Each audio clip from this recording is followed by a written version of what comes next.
Nothing good will grow if we don't plant anything good, right? And again, something's going to grow, right? The weeds are going to come in. The thorns and the thistles, they're going to come in if you don't plant anything.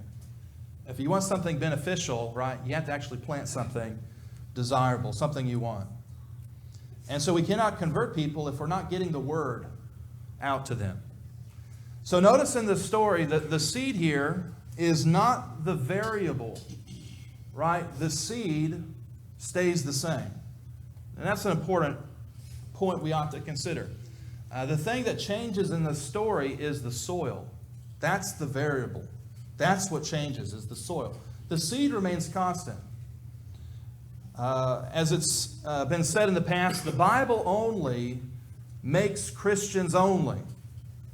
And by that, you could read this book cover to cover, and you cannot conclude from this text, you cannot come to the conclusion from this book, man, I have to join the Baptist church.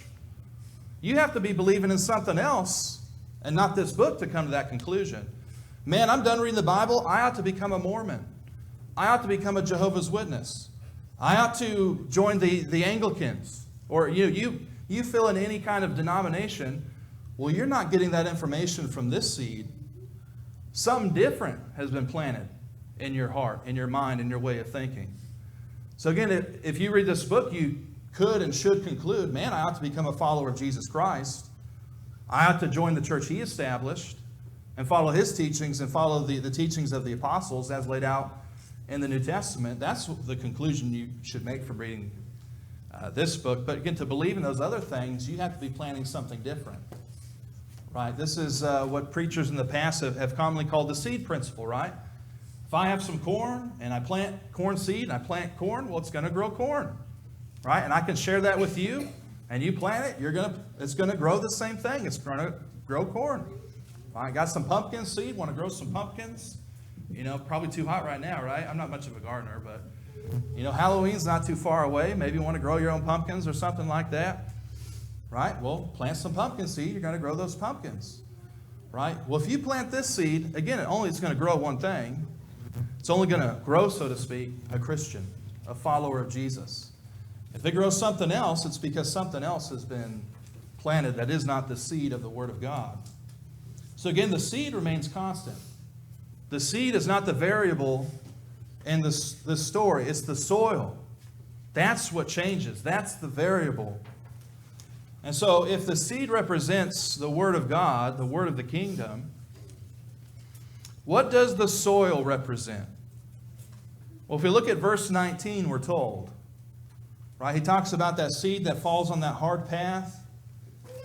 And notice he says in the middle of verse 19, then cometh the wicked one and catcheth away that which was sown in his heart.